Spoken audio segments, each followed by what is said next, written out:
merci bien sûr à vous de prendre sur votre temps pour entendre ce que j'espère être un état des lieux en fait autour du mot fertilité. Alors ce mot fertilité, on sait, est très porteur de symbolique, il est très porteur de fantasmes, et dans la résurgence régulière du débat sur est-ce que la fertilité humaine est en déclin ou pas, il y a beaucoup de simplifications justement, d'une part parce que, et c'est ce que je vais essayer de faire ici, il y a quand même un certain nombre de subtilités autour de ce mot fertilité, que ça recouvre des dimensions complètement différentes, qu'on raisonne au niveau planétaire ou au niveau individuel, et puis parce que bon, tout le monde, y compris les scientifiques, aime simplifier, ce que j'aime pas trop faire. Donc on va essayer de pas trop gâcher cette gageure qui est la mienne, d'expliquer des choses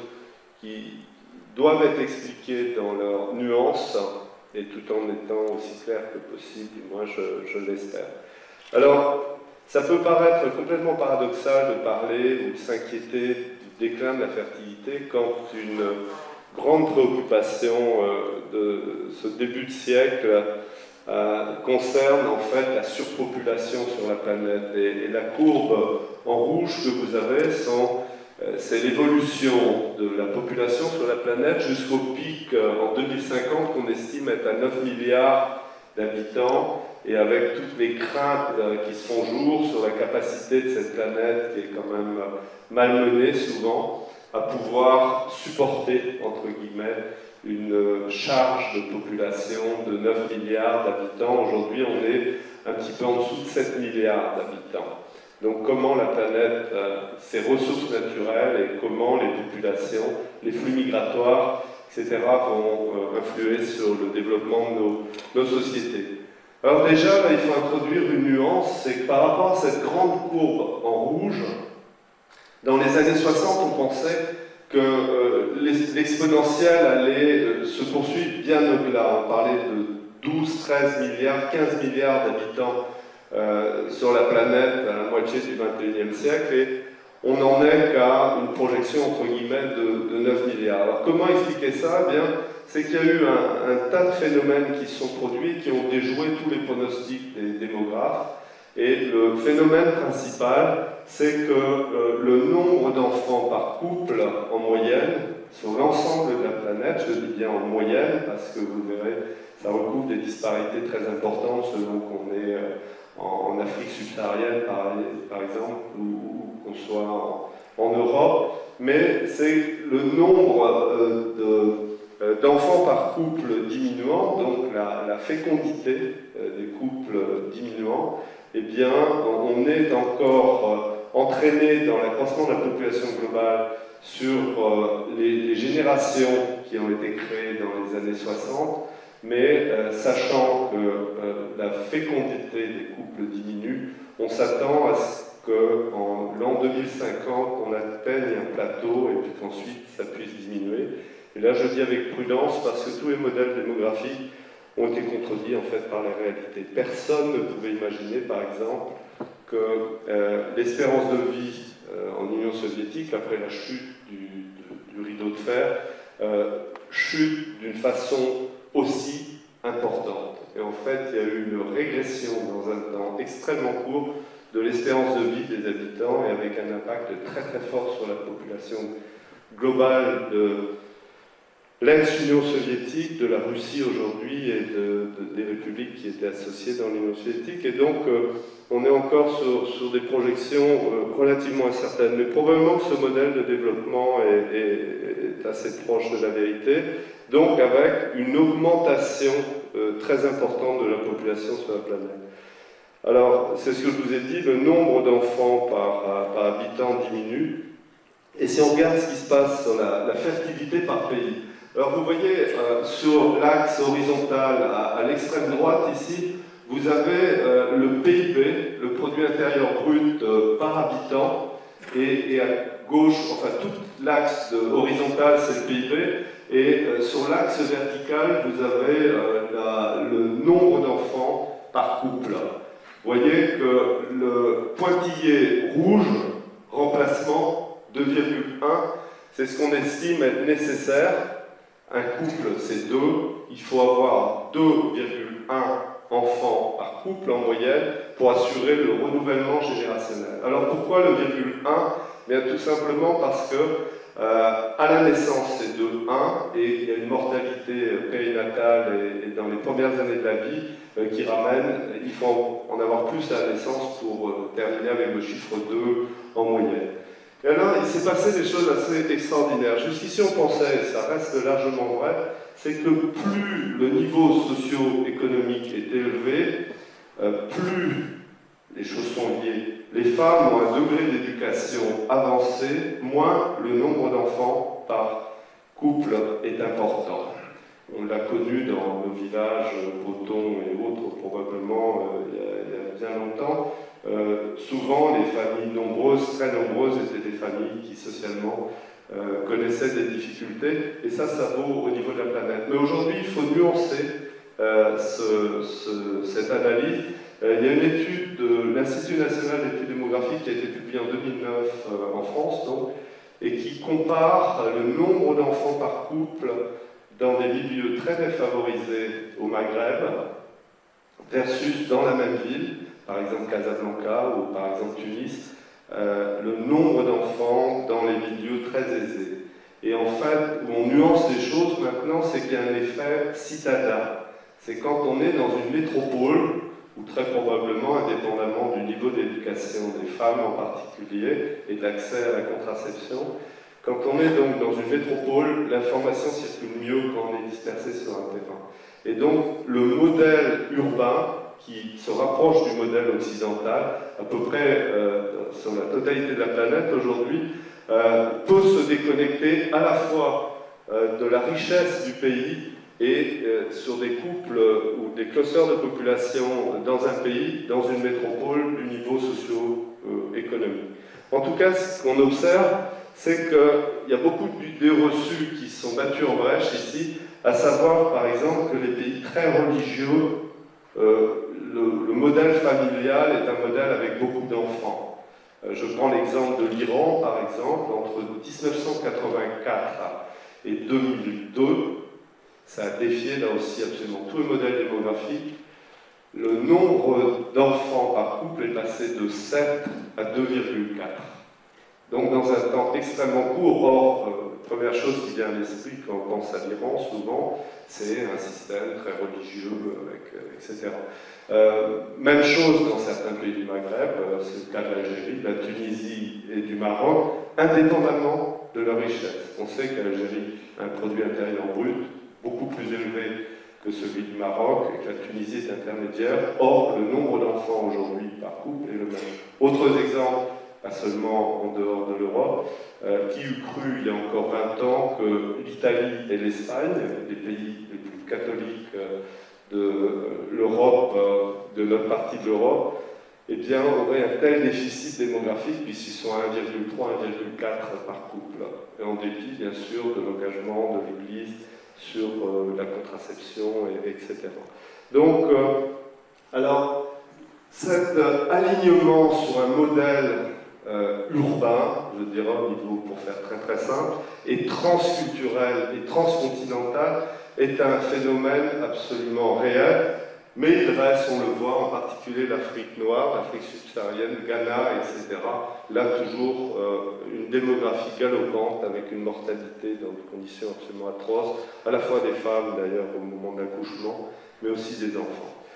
Donc, la première appréhension de cette notion de fertilité, c'est celle du développement de la planète, d'un développement inégal d'un point de vue économique et d'un développement inégal d'un point de vue culturel et d'un développement inégal d'un point de vue modèle familial, mais vers une tendance à un alignement et qui permet aux couples un suivi de leurs enfants et puis des conditions socio-économiques qui permettent aussi aux familles de pouvoir nourrir et éduquer autant que faire se peut leurs enfants, et avec là aussi des disparités dans lesquelles je ne pourrais pas venir ce soir, mais où vous le savez, tragiquement, dans de nombreux endroits de la planète, les petites filles sont malvenues, et donc on peut arriver à ce modèle de 2 enfants par couple au prix d'un sacrifice des fillettes dans les campagnes, Ça se fait proprement, je dirais, en amont maintenant au niveau le niveau de l'échographie dans des pays comme la Chine ou d'autres, où ça se fait avec des outils très sophistiqués à Londres, par exemple, qui est le sexage génétique à partir de quelques cellules et où les familles font pression pour avoir plus de garçons que de filles, ce qui va poser des problèmes terribles à la Chine, par exemple. Il y a un déficit de filles terrible.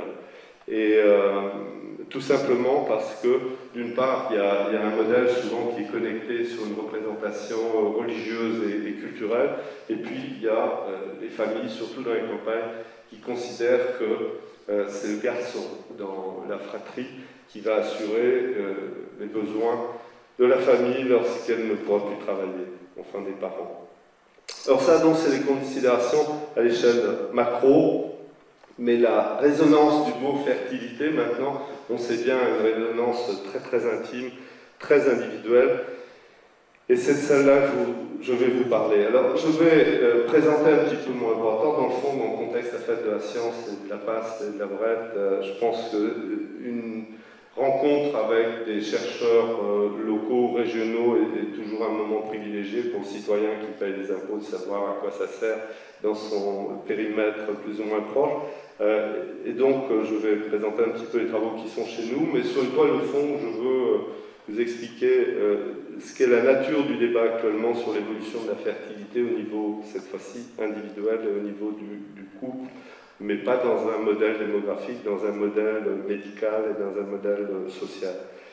Donc, le groupe d'études de la reproduction chez l'homme et mammifères, c'est un groupe de l'INSERM et qui vient de se transformer depuis un an en un institut que j'ai l'honneur de diriger. Le GERM, donc le groupe d'études de la reproduction, était centré, comme son nom l'indique, sur la reproduction et en particulier masculine. Mais ces dernières années, il s'est étendu sur le domaine aussi de la grossesse, la fertilité, côté féminin. Et donc c'est environ 40 personnes, et ce groupe sert d'axe à la création de l'IRSET, qui est unique en France, qui est l'Institut de recherche santé, environnement, travail. Là on est 210 aujourd'hui. Et le but de cet institut, c'est de mélanger les disciplines, je dirais, de la génétique la plus fondamentale jusqu'à l'étude des populations, la prévention au travail, l'évaluation du risque, etc. Et puis là, on est sorti de la reproduction, puisque dans l'IRSET, on travaille maintenant sur le foie, sur le cancer, sur le poumon et tout ça en lien avec l'environnement. Alors, ce qui est très très particulier sur la reproduction, c'est quand un individu est soumis à un environnement hostile, pollué, c'est sa santé et quelquefois, malheureusement, sa survie qui est en jeu. Dans le domaine de la reproduction, les choses sont différentes. Ce n'est pas seulement la survie ou la santé de l'individu, mais c'est la santé, la survie des individus que les individus exposés aux conditions hostiles sont susceptibles de générer. Et pour aborder cette question très particulière, on a articulé 4 équipes. Une équipe qui travaille chez les humains et les animaux d'un point de vue fondamental sur la lignée qui va aboutir à la fabrication des spermatozoïdes, et par des approches extrêmement sophistiquées de protéomique, l'étude des protéines à haut débit et globale par rapport à ce qu'était l'artisanat de la biochimie il y a encore 10 ans. Une autre équipe qui travaille sur les mêmes systèmes, mais avec la génomique, la génétique, là aussi à ultra haut débit, le séquençage humain et des choses comme ça. Donc première équipe, c'est Charles Pinault. La deuxième, c'est un chercheur extrêmement brillant d'origine autrichienne qui nous a rejoints. Troisième équipe dans laquelle je figure, qui est dirigée par une jeune femme et qui travaille sur l'environnement biologique et chimie. Biologique, c'est les maladies sexuellement transmissibles, c'est le sida, on travaille là-dessus. Je n'ai pas le temps d'en parler aujourd'hui beaucoup, mais vous pourrez poser des questions. Et puis la toxicologie. Et puis, ce qui donne déjà au niveau du germe un caractère très très particulier à notre dispositif expérimental, c'est qu'on a une équipe qui est dirigée par une personnalité très connue au niveau international, Sylvaine Corbier, qui elle ne travaille pas au niveau du gène ou de la cellule ou d'un organe particulier, mais travaille au niveau de la population. C'est ce qu'on appelle l'épidémiologie. Alors, l'IRSET a aussi cette particularité, donc avec le GERM et maintenant de très nombreux partenaires, d'associer l'INSERM, l'Université de Rennes, l'École des hautes études en santé publique, qui est une école assez prestigieuse qui forme entre autres les directeurs d'hôpitaux, mais aussi l'Université des Antilles de la Guyane, le CHU de Rennes et le CHU de Pointe-à-Pitre.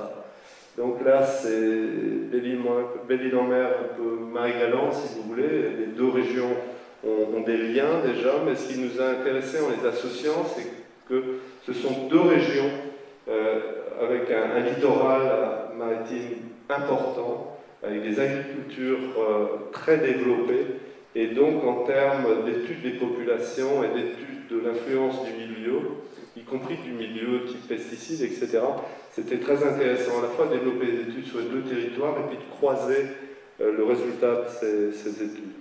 Alors, environnement reproduction, c'est ce que je vous disais, c'est pas seulement l'individu qui est exposé, mais c'est sa capacité à perpétuer l'espèce. Et quelles sont les fenêtres d'exposition? Ça, c'est une notion qui est importante pour nous. C'est que l'homme comme la femme peuvent être exposés à des produits qui altèrent directement leur capital germinal, la capacité de ces individus à produire soit des spermatozoïdes, soit des ovocytes.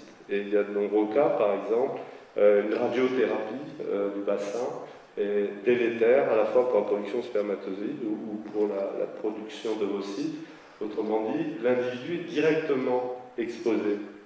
Et ça a des conséquences sur sa capacité à se reproduire. Mais maintenant, la deuxième fenêtre d'exposition sur laquelle je veux insister, parce qu'elle est très très importante, c'est ce qui se passe au moment du développement embryonnaire et fœtal. En fait, ce petit amas de cellules qui se développe dans le ventre de la maman passe par des stades où leur fragilité est absolument extrême à ce à quoi la maman est exposée, et on reviendra là-dessus. Donc ce fameux premier trimestre, mais aussi le deuxième trimestre de la grossesse, qui est une période à très haut risque sur la qualité du conceptus, la qualité des enfants à naître. Et puis maintenant, les enfants qui sont nés, eh bien, eux-mêmes sont exposés à cet environnement plus ou moins pollué, et ils peuvent même être exposés à des produits chimiques par l'allaitement maternel ou par l'allaitement au biberon, là aussi on pourra en discuter. Alors, qu'est-ce qu'on observe chez l'homme dans tout ce contexte de la relation entre la reproduction, la fertilité masculine et l'environnement? Bien, il y a ce grand débat sur savoir si la qualité spermatique, le nombre de spermatozoïdes et la qualité de ces spermatozoïdes en termes de mobilité, en termes de morphologie, se détériore ou non. C'est ce que Libération, il y a encore pas si longtemps que ça, appelait l'autre crise des bourses. Et en fait, le débat est le suivant. C'est qu'au début des années 90, une équipe de chercheurs danois a réalisé ce qu'on appelle une méta-analyse, c'est-à-dire qu'elle a compilé toutes les données qui étaient disponibles dans la littérature depuis le début des années 30 jusqu'au début des années 90 en termes de présentation de la concentration des spermatozoïdes dans l'éjaculat, de la mobilité des spermatozoïdes, etc. Alors ils ont fait du tri là-dedans, ils ont éliminé les publications sur les 61 publications ici entre 1938 et 1990. Ils ont éliminé évidemment les valeurs qui correspondaient à des études sur l'infertilité. On n'allait pas prendre des valeurs basses, pathologiques, et les compiler là-dedans. Donc ils ont essayé autant que faire se peut de le garder sur ces 61 publications, et sur les 15 000 hommes qui étaient représentés dans ces 61 publications, que les individus qui avaient l'air normaux, si je puis dire, d'un point de vue santé en général et d'un point de vue reproduction en général. Et lorsqu'ils ont reporté les valeurs entre l'axe vertical, qui est la concentration des spermatozoïdes dans l'éjaculat, versus les années où les publications ont été effectuées, ils se sont rendus compte bien que les valeurs il y a 50 ans étaient plus élevées que les valeurs au début des années 90. Et ça a suscité une très très vive polémique sur la méthodologie et tout, parce que vous comprenez bien, quand on étudie des valeurs de publication sur 50 ans, déjà les techniques de mesure ont pu changer, et d'autre part, ces études, aucune d'entre elles n'a été conçue pour vraiment suivre une étude de ce type, et donc il y a un certain nombre de biais méthodologiques, plus les statistiques, et j'en passe.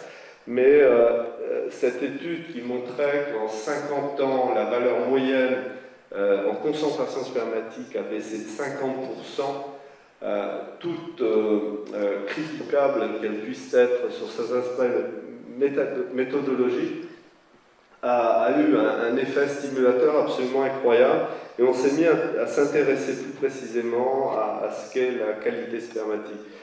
Et donc par rapport à ces études rétrospectives du passé, un peu comme on étudie les fossiles, si vous voulez, les données qui étaient accumulées dans les tiroirs, ont donné lieu à des études sur les données d'un même laboratoire. Il est clair, quand on étudie rétrospectivement les valeurs d'un même laboratoire, c'est ce que Pierre Joannet a fait à Paris. Son personnel en 20 ans n'avait pas changé, les techniques n'avaient pas changé, ils savent comment enregistrer les données. Là, on est sur un terrain qui est quand même plus solide. Et alors que Pierre Joannet s'est lancé dans cette opération en ne croyant pas du tout qu'il y avait une diminution des valeurs spermatiques, il a eu la stupéfaction de voir qu'entre 1973 à Paris, intramuros, et 1992, il y a eu une diminution de 20 à 30 millions de spermatozoïdes par millilitre de sperme, c'est-à-dire 2% par an, et qu'en plus il y a eu une diminution de la mobilité, une diminution de la qualité de la morphologie des spermatozoïdes. Et donc, ce qui restait encore une hypothèse un petit peu fumeuse, très polémique, a pris de la consistance suite à cette étude qui a été faite à Paris et que personne ne critique en termes de qualité. Alors, lorsque Pierre Joannet a poursuivi l'étude, il a été assez stupéfait de réaliser que s'il sélectionnait les meilleures études de la littérature qui avaient été faites dans un grand nombre de pays, de la Finlande à la Thaïlande, eh bien, il s'est rendu compte que la valeur moyenne du nombre de spermatozoïdes en rouge pouvait varier pratiquement du simple au triple sur la planète, entre un Thaïlandais, des valeurs basses, et un Finlandais, les champions du monde de la production spermatique. Et ça l'a intrigué, il s'est dit, mais est-ce qu'une des difficultés d'étude de cette matière-là n'est pas aussi qu'il y a des variations géographiques importantes et que tous les hommes ne sont pas égaux en termes de production spermatique. Et donc il a suscité une étude qui est très intéressante, dont je vous montre le résumé ici, c'est qu'il y a 4 pays qui se sont associés. Ils ont normalisé absolument leur technique. Ils ont décidé de travailler rigoureusement de la même façon. Ils ont demandé à des jeunes conscrits, alors ça c'est une étude qu'on ne pourrait plus faire en France parce qu'il n'y a plus de service militaire obligatoire, mais à des volontaires de donner leur sperme. Et ils se sont rendus compte qu'entre Turku en Finlande, là-haut, et Copenhague, qui n'est pourtant pas très éloigné, on pouvait avoir, là je ne parle plus de concentration, je parle de la quantité totale de spermatozoïdes dans un éjaculat, ben, les différences qui pouvaient être aussi énormes que quelque chose comme presque 200 millions de spermatozoïdes.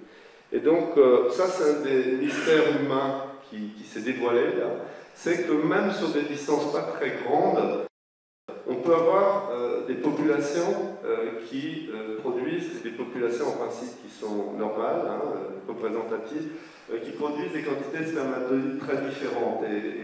Et contrairement un petit peu à l'arrogance des Français, on n'est pas très bien classé, puisqu'on arrive juste derrière les Danois en termes de production spermatique. Et une autre chose qui est apparue très intéressante, c'est qu'il y a des grands écarts entre l'hiver et l'été. Les valeurs d'hiver sont en blanche, les valeurs d'été sont en noir, et le bon sens populaire, je dirais, aurait pu faire penser qu'au printemps, en été, on a plus de spermatozoïdes qu'en hiver. C'est exactement le contraire qui se passe. Et ça, c'est lié à un phénomène très particulier, c'est que la production des spermatozoïdes chez les humains, comme chez les animaux, est guidée par la durée de l'éclairement. Alors, comme il faut 74 jours entre la cellule souche qui fabrique le spermatozoïde et le spermatozoïde lui-même, quand l'éclairement commence à monter au printemps, la production spermatozoïde est lancée, si vous voulez, et le résultat final est décalé de plus de 2 mois, puisqu'il y a ces 74 jours de production, et ce qui explique que la quantité maximale de spermatozoïdes soit en hiver et non pas au printemps ou en été. En tout cas, des variations géographiques très importantes, ça c'est une donnée qu'on intègre maintenant pour suivre la santé reproductive des populations.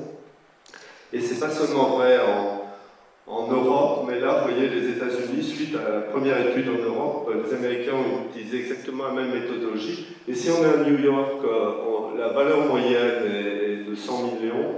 À Minneapolis, là-haut, on est à 100 millions. Et puis, vous voyez, on peut descendre très vite dans l'État du Colombia à des valeurs très très nettement plus basses.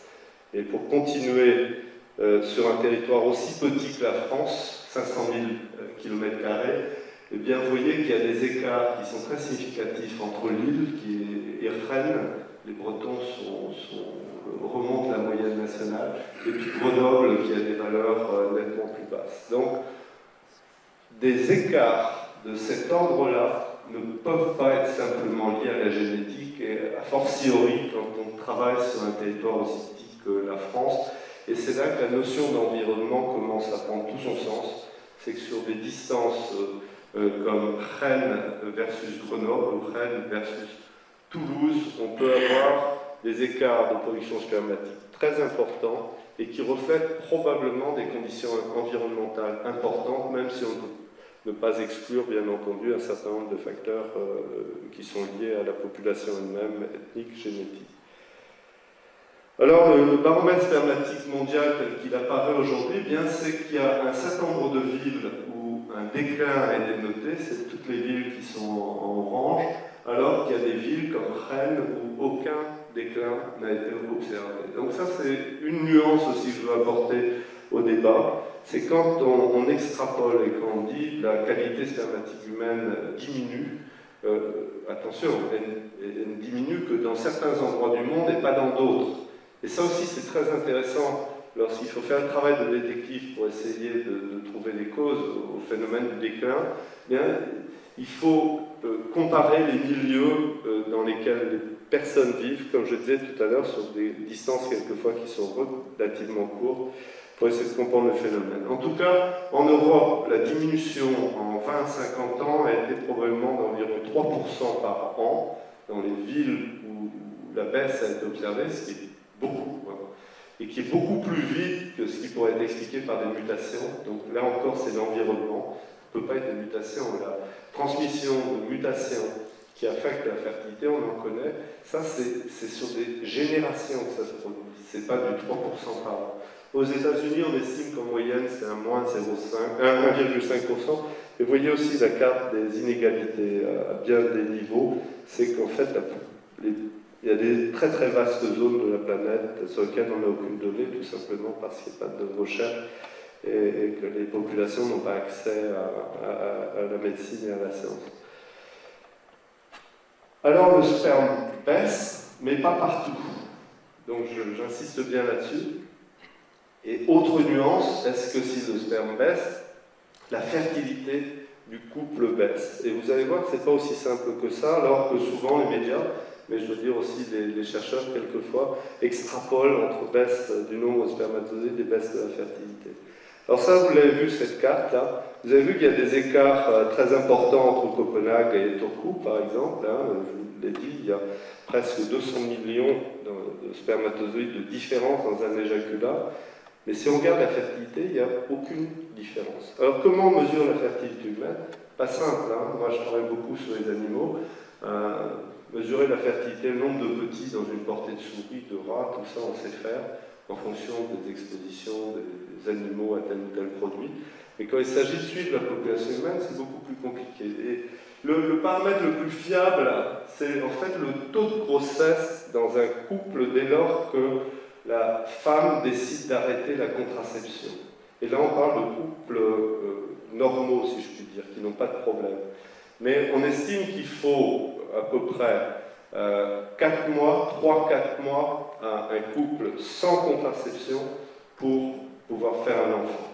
Et donc, vous voyez ici, lorsqu'on compare le pourcentage des couples qui ont conçu en 6 mois entre Paris, Turku, Finlande, Copenhague, Danemark et Édimbourg, Écosse, eh bien les courbes se superposent. Et les différences entre 79,1% et 83%, elles ne sont pas significatives. Et donc on peut avoir, si je compare Copenhague et Turku, 82,8 et 83 ou 83, c'est exactement la même chose, alors qu'il y a 200 millions de spermatozoïdes de différence par éjaculat en moyenne.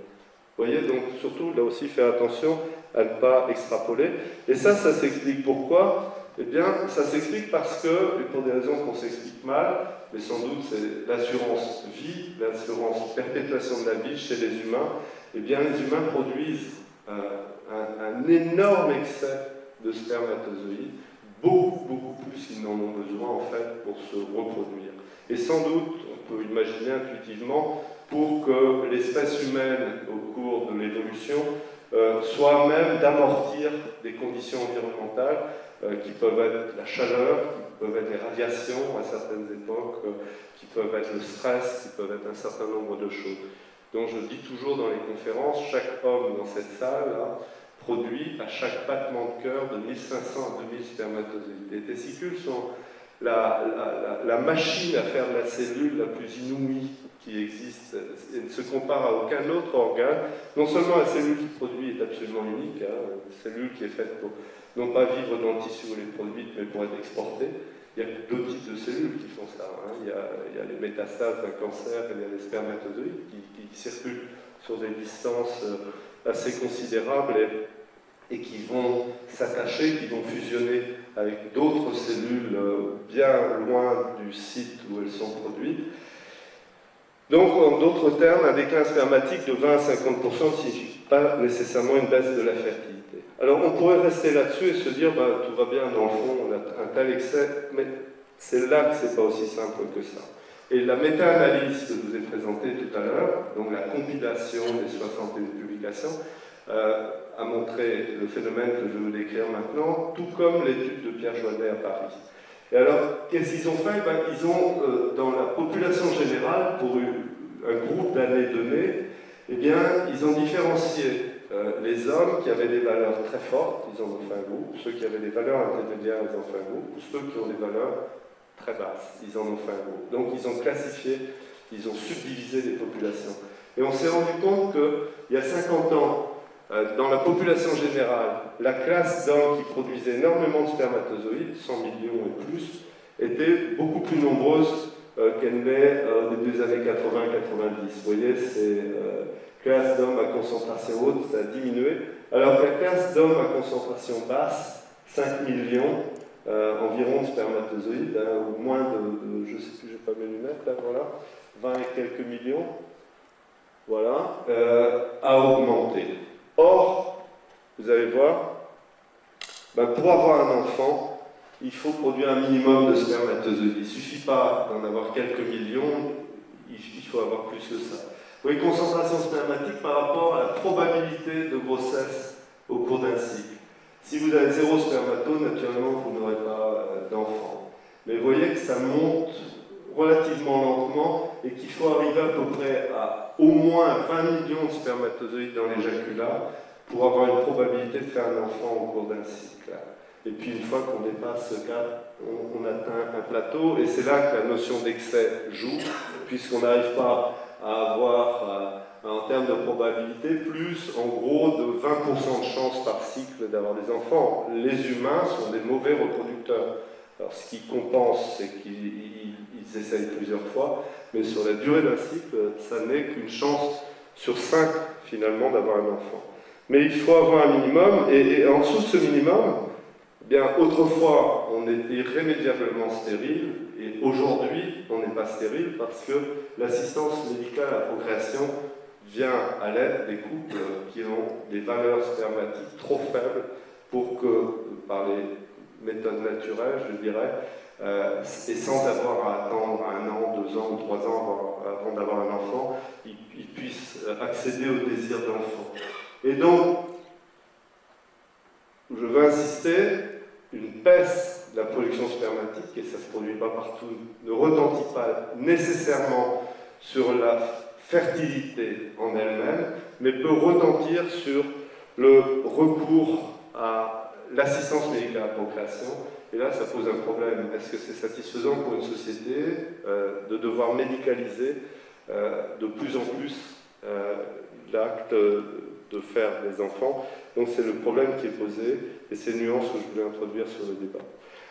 Alors le débat portait sur la diminution de la quantité de spermatozoïdes, mais il porte aussi sur la diminution séculaire dans le temps de la production de testostérone. Il semblerait, même si les données sont encore fragiles, qu'il y ait une tendance à diminution. Ça, c'est une étude récente qui est sortie aux États-Unis et qui montre que si on étudie, c'est le trait noir en haut, l'évolution de la production de testostérone entre 45 ans et 70 ans, dans les années 87, on observe une baisse, ou dans les années 95-97, on voit aussi une baisse. Donc, à partir de 30 ans, un homme, sa production de testostérone commence à baisser. Donc ça, c'était observé. Par contre, ce qui a surpris tous les observateurs, c'est que le niveau moyen, vous voyez bien que les valeurs moyennes dans les années 2000 sont nettement plus basses que celles dans les années 1980. Donc la question est posée de savoir si on n'assisterait pas, au moins dans certains endroits du monde aussi, à une diminution de la production de testostérone chez les humains. Alors il y a autre chose qui est inquiétant, un autre signal d'alarme, c'est l'augmentation du cancer du testicule. C'est un cancer qui survient chez les hommes jeunes. L'âge moyen de la survenue de ce cancer n'a pas changé depuis les années 40. Par contre, le pourcentage de jeunes hommes qui développent un cancer du testicule augmente absolument dans tous les pays où ça a été observé. La France a été longtemps à la traîne là-dessus, mais vous voyez, ces trois courbes correspondent aux différents types de cancer du testicule. L'étude la plus poussée qui a été faite jusqu'au début des années, à la fin des années 90, montre la même tendance à l'augmentation sans qu'on sache exactement pourquoi. Et vous voyez, la carte de l'Europe, il y a un gradient. Les valeurs en rouge sont les valeurs et en marron, l'incidence du cancer du testicule est plus élevée. Il semblerait qu'il y ait un gradient au travers d'Europe, et où, quand on va vers le sud, en tout cas, les valeurs en Russie, tout ça, on ne sait pas trop quel crédit leur apporter, mais vous voyez, ça pourrait diminuer, et il y a des disparités extrêmement importantes d'un pays à l'autre, et ça, on essaie de comprendre. Est-ce que c'est lié à la génétique? Est-ce que c'est lié à l'environnement? On en reparlera. Mais si on s'arrêtait là, c'était déjà pas mal. Sauf que la cryptorchidie, alors qu'est-ce que c'est? Eh bien, c'est la non-descente des testicules. Testicules, au lieu de se trouver en position 2 dans le scrotum, dans les bosses, restent dans l'abdomen. Et si ça reste là, eh bien, c'est la stérilité assurée, si c'est des deux côtés. Et c'est aussi un facteur de risque du cancer du testicule qui est augmenté. Et là, ça augmente aussi dans le monde, et probablement en France, les premières études commencent à sortir. Et il a été possible de montrer en Espagne une corrélation. Alors, qu'est-ce que c'est l'orchidopexie? C'est quand ces testicules sont dans l'abdomen, eh bien, on les fait descendre chirurgicalement. Du moins, de plus en plus. Autrefois, on s'en souciait pas trop, mais aujourd'hui, on sait qu'il faut les ramener aussi vite que possible dans le scrotum. On recommande même maintenant de le faire chez les enfants à 2-3 ans, pour que les testicules se développent normalement, et aussi pour des raisons psychologiques. Mais ce qu'ils ont observé en Espagne, c'est que lorsque le taux d'orchidopexie, c'est-à-dire on peut en déduire le taux de cryptorchidie est élevé, c'est en bas ici du district, eh bien l'utilisation des pesticides est massive. Et donc il pourrait y avoir une relation entre la survenue de cette affection et la pollution. Dernier point sur lequel je veux insister, c'est l'hypospadias, c'est la non-fermeture de l'urètre. Au lieu de faire pipi par le bout du zizi, le petit garçon va faire pipi par le côté de son pénis, et ça nécessite une correction chirurgicale. Et là aussi, ça a augmenté, on se demande pourquoi. Simplement, vous voyez le taux d'intervention chirurgicale en France, c'est des données extrêmement récentes. Simplement, à titre indicatif, la Bretagne se trouve au milieu, là, des graphiques, et elle est donc dans la moyenne basse de la survenue d'hypospadia. Donc là, on trouve des grandes disparités aussi entre Provence-Côte d'Azur, par exemple Alsace et Bretagne, et ça, c'est l'objet d'études actuellement pour essayer de comprendre pourquoi on a de telles différences comme sur d'autres paramètres. Donc voilà, pour conclure, chez l'homme, les signaux d'alarme sont allumés, mais quid de la femme? Alors là, je dirais pour une fois, parce que c'est la femme qui a fait l'objet de plus d'études sur la reproduction pour des raisons historiques. Eh bien, on dispose relativement peu de choses. On sait que le cancer du sein, son incidence augmente, on pourra en rediscuter. Alors pourquoi je le cite dans le contexte de la reproduction? C'est que le cancer du sein, il se développe sous l'effet de l'hormone féminine, des œstrogènes. Est-ce que l'endométriose, c'est des cellules de l'utérus qui, au cours du cycle, se développent comme dans l'utérus, sauf qu'elles ne sont pas dans l'utérus, elles sont dans l'abdomen, et ça pose un certain nombre de problèmes, y compris au-delà des douleurs, etc.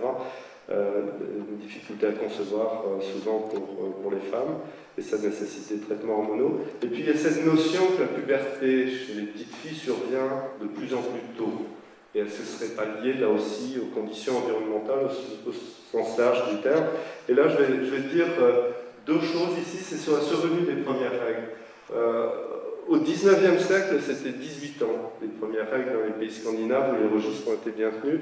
Et dès la moitié, le début du XXe siècle et la moitié du XXe siècle, on est arrivé à 12, 13 ans, 14 ans. Donc il y a eu une diminution extrêmement forte. Mais depuis, on a atteint un plateau. Il semblerait que ça ne bouge pas, ni en Europe, ni aux États-Unis. Mais en tout cas, sur ce critère-là de la puberté, oui, les premières règles, ce qu'on appelle la ménarche, eh bien, il y a eu plusieurs années de gagnées sur la survenue de la puberté. Sur le développement des seins, maintenant, il y a un autre critère objectif. C'est beaucoup plus difficile chez un petit garçon de voir sur des critères vraiment au niveau de la population ces évolutions. Mais ça, c'est un papier qui vient tout juste de sortir. Et c'est l'étude qui a été réalisée aux États-Unis entre 1997 et 2007. Eh bien, en 2007, il y a une petite fille blanche sur 10 dont les seins poussent. C'est 2 fois plus en 2007 que c'était le cas en 1997. Une petite fille qui est d'origine hispanique, qui vient d'Amérique centrale ou du continent américain sud, eh bien, il y en a 1,5 sur 10, et là aussi, il y en a plus, même si c'est moins bien chiffré, qu'il y a 10 ans. Il y en a 2,5 sur 10 petites afro-américaines qui ont des seins qui poussent à 7 ans. Et c'est resté stable au cours des 10 dernières années, alors qu'avant 1997, la fréquence des petites blacks qui avaient les seins qui poussaient avait augmenté très très fortement. Au niveau des règles, je vous l'ai dit, c'est resté stable. Et simplement pour dire que cette avancée de la puberté précoce, alors on pourrait se dire, bon, ben ça, après tout, les petites filles, elles ont leurs règles plus tôt, les seins poussent plus tôt, c'est pas très grave, sauf que si, dans les cas les plus sérieux, une puberté précoce, voire très précoce, peut retentir au cours de la vie adulte par un facteur de risque chez la femme beaucoup plus élevé de cancer du sein. Donc si le phénomène se développait, précocité, ça pourrait retentir sur la santé des jeunes femmes. Et en tout cas, ça montre que la puberté est sous contrôle de facteurs génétiques, puisqu'il y a une distribution très différente selon l'origine ethnique. On suppose que l'avancée des règles du 19e siècle au 20e siècle, ça c'est lié à l'amélioration de la nutrition, donc ça c'est un facteur positif dans le fond. Une population mieux nourrie et qui a accès à des ressources alimentaires et des ressources d'éducation, etc. meilleures. Donc la ménage survienne plus tôt, c'est pas très très grave, sauf que maintenant on est pris de plein front par l'épidémie d'obésité et que manger mieux, c'est sans doute favorable au développement, manger trop ou mal manger peut retentir sur la santé, je vous l'ai dit, éventuellement sur l'incidence du cancer du sein. Et puis il y a des facteurs environnementaux, on a quelques exemples qui montrent qu'une contamination, on en a parlé il n'y a pas très longtemps cet été sur du lait chinois, eh bien, il y a des substances dans l'alimentation, on pourra en reparler, qui peuvent déclencher aussi la puberté, et ça on n'en veut pas évidemment.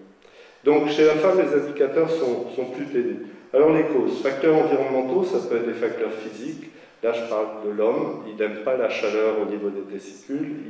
Les testicules, étant donné cette usine à fabriquer du spermato, est très très active, comme je vous l'ai dit, mais ça veut dire que les cellules se divisent très vite là-dedans, et si elles sont exposées au rayonnement, par exemple un traitement médical, ça fait des gros dégâts. Les facteurs biologiques, ça on les oublie, mais les maladies sexuellement transmissibles, c'est pas bon pour la reproduction. Facteurs socioculturels, les drogues, le tabac, l'alcool, le stress, les facteurs chimiques, et on va y venir. Alors sur les facteurs chimiques, le Big Bang, je dirais, au-delà de l'étude, la méta-analyse dont je vous ai parlé au début des années 80, c'est ce qu'on appelle la perturbation endocrinienne. Alors qu'est-ce que c'est la perturbation endocrinienne? Ça c'est un nouveau concept, je dirais. C'est que jusqu'ici un toxique c'était un poison, point barre. Ça tue la cellule, ça martyrise les organes qui sont exposés par les produits, parce qu'ils s'accumulent, les métaux lourds, etc. Mais aujourd'hui on se rend compte qu'il y a des substances dans l'environnement qui, pour des raisons qu'on ne s'explique toujours pas, Le hasard sans doute, puisqu'il y a au moins 100 000 molécules synthétisées et que chaque année on en synthétise au moins 1000 nouvelles, et ça, les 100 000 c'est depuis la guerre, eh bien il y a des molécules qui sont prises par l'organisme pour des hormones, et qui agissent à la place des hormones ou qui bloquent l'effet des hormones et qui créent des problèmes importants. Et l'archétype de ces molécules, c'est le distilbène, qui a été donné à tort d'ailleurs jusqu'au début des années 80 à des femmes enceintes pour empêcher soi-disant les contractions, alors que tout le monde savait à l'époque que ça servait à rien en fait, c'était juste pour vendre du produit. Eh bien, ça a eu de terribles effets sur des dizaines et des centaines de milliers de jeunes femmes dans le monde.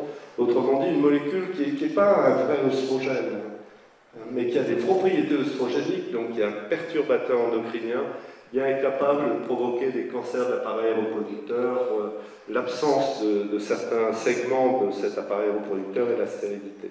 Et chez les hommes, eh bien c'est responsable augmentation d'hypospadia, augmentation de tutorphilie, anomalie du spermogramme, voire augmentation du cancer des testicules. Et pour nous, malheureusement, cette tragédie est très instructive. Ça veut dire qu'effectivement, la chimie, pour produire des molécules, et qui produisent dans la population générale des choses qui sont en train d'augmenter actuellement. Donc le distilbène, Dieu merci, n'est plus prescrit aujourd'hui. Il y a des pays qui l'utilisent toujours comme promoteur de croissance pour élever les bovins, etc. Donc ça, c'est pas terrible. Mais en tout cas, chez nous, ça n'existe plus, mais il y a peut-être d'autres molécules qui jouent ce rôle-là, et en particulier au cours de la grossesse. Alors, les perturbateurs endocriniens, ça peut être des hormones naturelles, les phytoestrogènes, un soja. Est-ce que c'est bon de donner un lait de soja à un petit garçon qui vient de naître, alors que le soja a des activités d'hormones féminines, d'œstrogènes très forts? La question est posée. Les hormones synthétiques, les hormones naturelles, c'est aussi des excréta humains et animaux. Dans les usines d'épuration, dans la Seine ou dans le bassin versant de la Somme, etc., on mesure de l'œstradiol. On mesure aussi la pilule féminine qui n'est pas éliminée. Donc comment ça vient dans la chaîne alimentaire, etc. Les produits phytosanitaires, là, c'est les pesticides, et je vais en parler, des médicaments. Alors comment on peut être, dès la conception, exposé à ces produits? Eh bien, on trouve certains de ces produits dans les shampoings, dans les parfums, dans les antitranspirants, dans certaines crèmes, lotions, les crèmes anti-vergétudes par exemple, il faut proscrire complètement, ou dans des, comme je disais, des produits naturels comme des œstrogènes, du soja ou autres, qui peuvent avoir des effets bénéfiques dans une alimentation équilibrée, mais qui peuvent aussi avoir des effets négatifs. Alors, il y a un postulat, c'est que les anomalies que je vous ai décrites, cryptorchidie, spospadia, tout ça, c'est peut-être le résultat d'altération du développement normal du testicule pendant la vie fétale, je passe là-dessus. Et là, je vais donner des exemples maintenant de ce qu'on fait, à la fois chez l'humain, l'animal, en toxicologie, et sur l'étude des populations en épidémiologie. Alors, les territoires, je vous ai dit, c'est la Bretagne et la Guadeloupe. Alors, à Rennes, je m'en occupe personnellement, on travaille sur les phtalates. Les phtalates, on en trouve absolument partout. Si on passe l'aspirateur ici, vous en avez des grammes dans le sac de l'aspirateur. Ce sont des produits chimiques à part entière acide phtalique. Ils rentrent dans la composition de matière plastique. En fait, ce qui donne la souplesse entre le tuyau du plombier, le PVC, qui est très dur, et le film d'emballage alimentaire, c'est la même trame chimique au départ. Dans le cas du film d'emballage alimentaire, il est absolument saturé en phtalate, ce qui fait du phtalate le lubrifiant de la matière plastique, et cette extraordinaire propriété des plastiques à, par exemple, fabriquer les cathéters qu'on utilise chez les petits prématurés et tout, qui ne les blessent pas et qui sont d'une extraordinaire souplesse, etc. Mais comme ils ne sont pas fixés de façon covalente à la trame de plastique, eh bien, une fois, et c'est ce qui est arrivé à Contador, entre parenthèses, vous savez pourquoi on pense que c'est vraiment du dopage, c'est moins qu'il ait pris du clenbuterol, qui était peut-être présent dans la viande, une viande trafiquée. Le clenbuterol, c'est un excitant qui est utilisé dans les courses de chevaux, etc. Donc, qu'il en ait mangé dans la viande. Mais c'est que les traces qu'on a trouvées dans ces urines sont associées à des grandes quantités de phtalate qu'on trouve dans les poches de transfusion sanguine. Or, comme l'autotransfusion maintenant est très classique chez les athlètes, pendant l'hiver, ils prennent un certain nombre de produits dopants, pas tous, mais certains, et ils se prélèvent le sang, on leur le prélève, ils mettent ça dans des poches, ça va au congélateur, des petits congélos dans les bus et tout. Dans le couloir du truc, juste avant l'ascension de tel ou tel col, ils se collent la poche, donc ils se chargent en globules rouges, qui ont été générés par le PO ou par d'autres substances. Et puis, dans la descente du col, dans le bus, eh ben, ils repompent leur sang, ils remettent dans la poche et ça retourne au congélateur et ils réutilisent le jour d'après, etc., etc. Donc, ces matières plastiques sont partout. C'est l'athlète qui assume ça, mais quid du dialysé, quid du petit prématuré qui a dans ses urines des milligrammes de ces produits, et même si ces cathéters peuvent être utiles par ailleurs. Alors je passe là-dessus, simplement pour vous dire, on fait un truc unique à Rennes, c'est qu'on cultive du tessicule humain. Vous voyez, la Bretagne est une terre de culture intellectuelle, une terre de culture agriculture, mais aussi une terre de culture testicule. Et alors on teste après les phtalates, et on n'a pas publié, donc c'est un scoop, mais on montre, on apporte la preuve de concept qu'ils sont capables d'inhiber la production de testostérone humaine. On en parlera sans doute dans les médias dans un certain temps. Alors ça, c'est à top. Au niveau des populations, c'est l'étude Pélagie. C'est 3500 femmes enceintes qui ont accepté de participer à l'étude de Sylvaine Cordier et de ses collaboratrices dans notre unité. Et les questions qui sont posées, c'est quels sont les risques d'environnement sur la production des populations humaines? Quels facteurs environnementaux, pesticides, solvants? Quels troubles? Ben, c'est le suivi de la grossesse et le suivi des anomalies éventuelles du développement intra-utérin de l'enfant. Alors je vais aller vite là-dessus, je vous ai dit environ 3500 femmes, elles sont incluses au premier trimestre. À la naissance, bien sûr, on regarde les fiches médicales, on observe le bébé à 2 ans, à 4 ans, et là on démarre sur les 6 ans.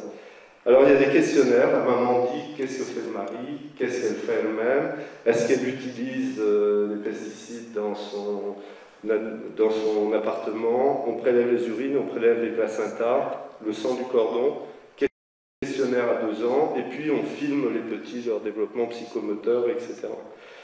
Et alors, dans les urines, le sang du cordon, les fragments de placenta, les cheveux, là aussi c'est pourquoi il y a beaucoup d'athlètes qui se peroxydent ou qui se teignent les cheveux ou qui se rasent les cheveux et l'ensemble des poils, c'est parce que le cheveu, c'est la mémoire de tous ceux auxquels on a été exposé. Donc là, dans ce cas, de doser, d'étudier ce qu'il y a dans les cheveux, c'est très important pour savoir ce à quoi la maman a été exposée.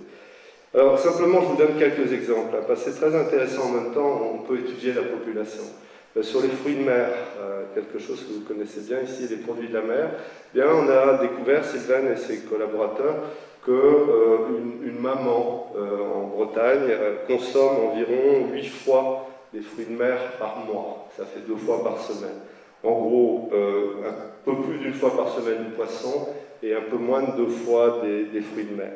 Bien, ce qui est encadré en rouge montre, ça c'est une confirmation, c'est qu'une maman qui, quand sa grossesse est déclarée, mange 1 fois, voire 2 fois du poisson par semaine, eh bien, elle a un risque très réduit de retard de développement de l'enfant dans l'utérus. Il y a des petits-enfants, des petits formats, il y a des retards, et ça peut retentir sur la santé de l'enfant. Donc du poisson, oui, ça c'est très bien, mais ce qui a été découvert dans cette cohorte, c'est qu'il vaut mieux s'abstenir pour une maman de manger des coquillages et des crustacés, parce que ça augmente. Vous voyez, à chaque fois qu'on passe l'OR, l'odd ratio, au-dessus de 1, ça veut dire que le risque est accru. Et quand on arrive à 2, ça veut dire qu'on a doublé le risque. C'est 200% d'augmentation. Donc ça, c'est directement le résultat d'études. Alors pourquoi les crustacés et fruits de mer? Probablement que leur vie dans les sédiments les conduit à accumuler un certain nombre de choses, métaux lourds ou autres, que le poisson n'accumule pas nécessairement, quoique les poissons à longue durée de vie, le thon, l'espadon et le requin, etc., vaut mieux les éviter pour des poissons à courte durée de vie qui n'ont pas le temps d'accumuler ces produits. Alors, exposition professionnelle, là aussi, c'est quelque chose qui est soumis pour publication, mais qui est très intéressant.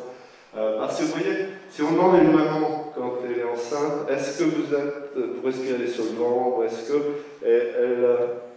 vous voyez, il y en a un pourcentage qui dit jamais, d'autres qui disent ben oui, ça m'arrive, elle se souvient de temps en temps, soit au travail, soit au bureau, etc. Ou une exposition régulière. Et sur les questionnaires, quand on épluche les questionnaires, on se rend compte que plus la maman a un ressenti d'exposition au solvant, et bien plus le risque de malformation augmente. Et donc il y a un lien entre l'exposition aux solvants et les risques de développement pour l'enfant. Et ce qu'il y a de nouveau dans cette étude, c'est que Sylvain a récupéré le sang, l'urine, et qu'on a effectivement dosé, par exemple, les éthers de glycol, et qu'on s'est rendu compte qu'on peut objectiver l'exposition et qu'il y a effectivement une relation dépendante de la dose entre l'exposition et les risques de malformation. Alors, pesticides, c'est en cours, on est en train de faire ça, je vais passer rapidement là-dessus. Et puis, je vais vous donner les résultats de 2 études très récentes, brièvement, mais pour vous dire ce qu'on fait en Guadeloupe. Il y a une cohorte Timoun qui est absolument l'équivalent de Pélagie en Bretagne, donc là, on peut comparer les populations qui mangent des fruits de mer, mais pas forcément les mêmes, qui mangent des légumes, des racines, etc., qui ne sont pas les mêmes, donc c'est important de les comparer. Et puis il y a cette question du cancer de la prostate. Le plus fort taux du monde du cancer de la prostate, on l'a montré, Guadeloupe-Martinique. Mais c'est vrai aussi dans les banlieues noires de Chicago, par exemple. Donc là, il y a une composante génétique, on va le voir. Différence avec Guadeloupe-Martinique, c'est qu'il y a ce pesticide qui est utilisé dans les bananeraies, le chlordécone, qui a des concentrations absolument incroyables sur 30 cm de sol, et il faudra 600 ans avant que ça disparaisse. Donc, et puis la particularité avec le chlordécone, c'est qu'il y a eu un accident dans une usine de fabrication, la seule usine de fabrication de chlordécone aux États-Unis dans les années 70, et on s'est rendu compte que les hommes avaient beaucoup de mal à se reproduire, avaient des problèmes neurologiques. Et c'est un perturbateur endocrinien, c'est une molécule qui agit comme une molécule féminine. Alors, l'objectif de l'étude, c'était de dire est-ce que l'exposition à la chlordécone augmente le risque de cancer de la prostate. Et on s'est rendu compte, c'est Luc Multinier et dans une étude à laquelle j'ai participé, vous voyez l'intensité de l'exposition à la chlordécone, on a mesuré chez 700 hommes individuellement les valeurs, il a fallu inventer le dosage de chlordécone, et on s'est rendu compte, plus ils ont des concentrations de chlordécone dans le sang, plus le risque, et c'est le point rouge, pour la dernière valeur, là, on a un risque accru de cancer de la prostate. Voilà, donc je vais terminer maintenant, et je n'aurai pas le temps de décrire ça, mais il y a des bons côtés dans les études aux Antilles, je passe sur ce qu'on peut boire et ce qu'on peut manger, et comment on peut agrémenter les périodes de collecte des échantillons et tout ça en allant à la plage. Mais on a fait une étude qui est la seule au monde aussi, on a comparé sur des animaux sauvages qu'on a capturés, leur santé reproductive à celle d'ouvriers agricoles dans les bananeraies. Et on a montré, on voulait savoir si les espèces sauvages peuvent nous renseigner sur l'évolution des maladies chez les humains. Mais je termine en mentionnant ce livre dont on a parlé. Voilà, j'espère que je n'ai pas trop débordé sur le temps. Et merci de votre attention.